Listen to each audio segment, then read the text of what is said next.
السلام علیکم ویورز،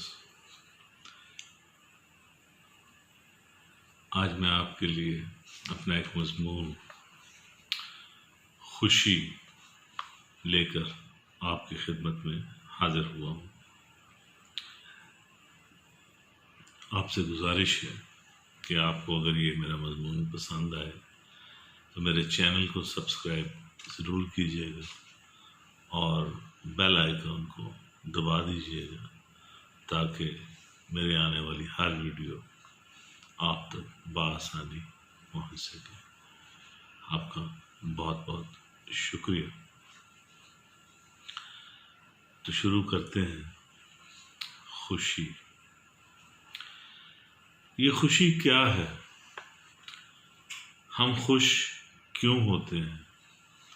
ہم ہر حال میں خوش رہنا چاہتے ہیں اور اس کے لیے کچھ بھی کر گزرتے ہیں، پھر چاہے وہ منشیات کا بے دریغ استعمال ہو، چاہے سیکس کے دریا میں غوطہ لگانا پڑے، عبادت اور ریاضت کی زیادتی اور علم و فلسفہ کی گہرائیوں سے موتی نکال کر لوگوں کے ذہنوں پر حکمرانی حاصل کرنے تک کے پیچھے صرف ایک ڈیمانڈ ہے اور وہ ہے خوشی۔ ساری کی ساری انسانیت اسی خوشی کو حاصل کرنے کی خاطر دوزخ کے دھانے پر آ کھڑی ہوئی ہے۔ ہر کسی کو اپنی اپنی خوشی عزیز ہے اور ہر کسی کی اپنی اپنی خوشی ہے۔ کبھی کبھی کسی کی خوشی کسی دوسرے کے لیے وبال جان بن جاتی ہے۔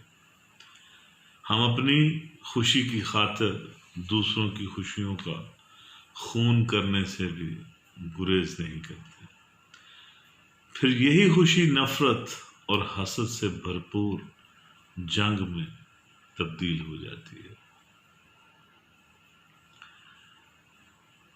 آخر ہمیں اپنی خوشی اتنی عزیز کیوں ہے؟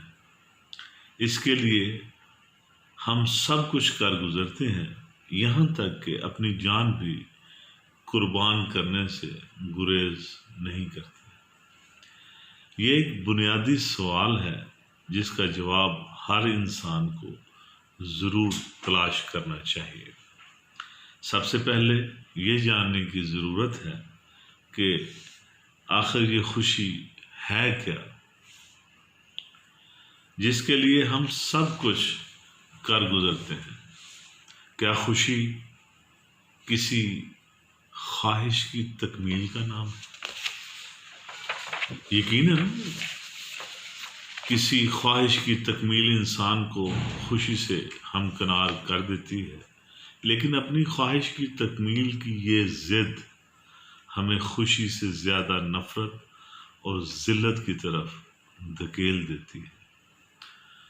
خواہش تو کچھ بھی ہو سکتی ہے، کسی بھی چیز کو دل کر سکتا ہے، کسی بھی چیز کو حاصل کرنے کی آگ دل میں بھڑک سکتی ہے، کیونکہ خواہش کی تو کوئی حد نہیں۔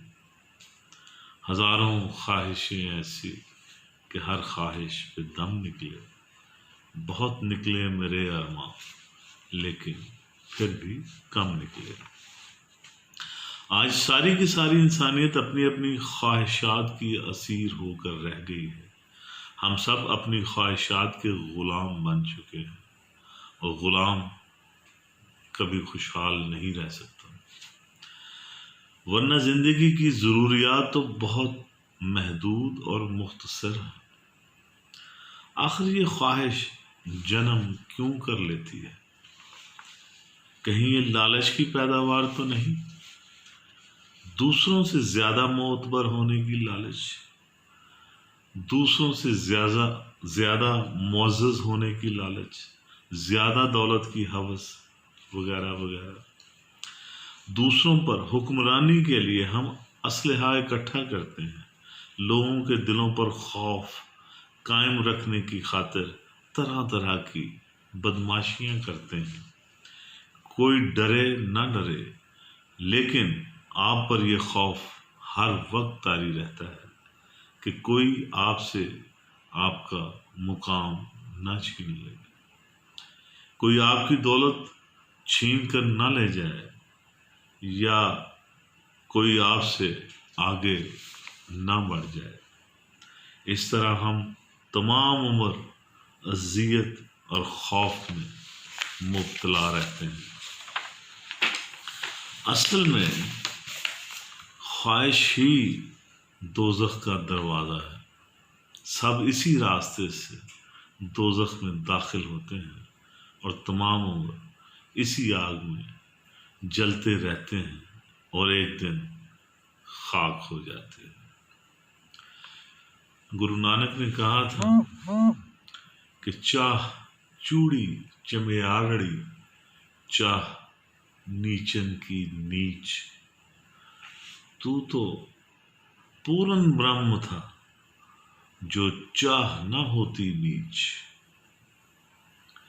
انسان کے لیے یہ لمحہ فکریہ ہے، کیا ہم اپنی خواہش سے دستبردار ہو سکتے ہیں؟ اپنی مرضی سے، اپنی خوشی سے، بغیر کسی زور اور زبردستی کے؟ جس کسی میں بھی اپنی خواہش سے دستبردار ہونے کا یہ حوصلہ موجود ہے، اس کی زندگی میں بے چینی اور اضطراب کی کوئی وجہ باقی نہیں رہتی۔ آسودگی اس کے استقبال کے لیے جنت کے بڑے دروازے پر ہاتھ پھیلائے بےتاب کھڑی انتظار کرتی ہے، کیونکہ وہ زندگی کی اصل حالت کی طرف لوٹ آیا ہے۔ زندگی اپنی اصل حالت کی طرف لوٹ آئی ہے۔ آپ دیکھ سکتے ہیں کہ کیسے خوشی، لالچ اور خواہش کے راستے پر چلتے ہوئے پوری کی پوری انسانیت دوزخ کے اندھے گڑھے میں جا گری ہے۔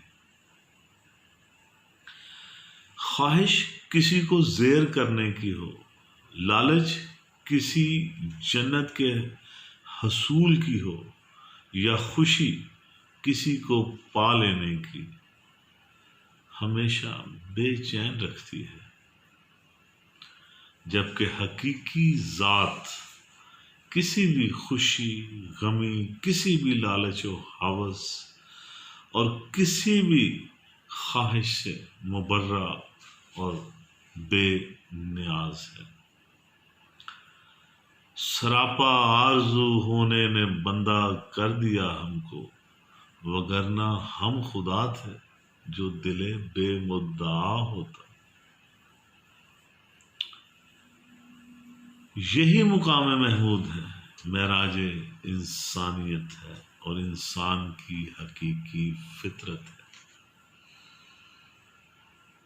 بھگوت گیتا کا ایک شلوک ہے، جب تک اگیان ہے یعنی جہالت ہے، جب تک اگیان ہے جیو آتما ہے، جب گیان ہوا، عرفان ہوا، یعنی کہ جب تک اگیان ہے جیو آتما ہے، جب گیان ہوا تو پرماتما ہے۔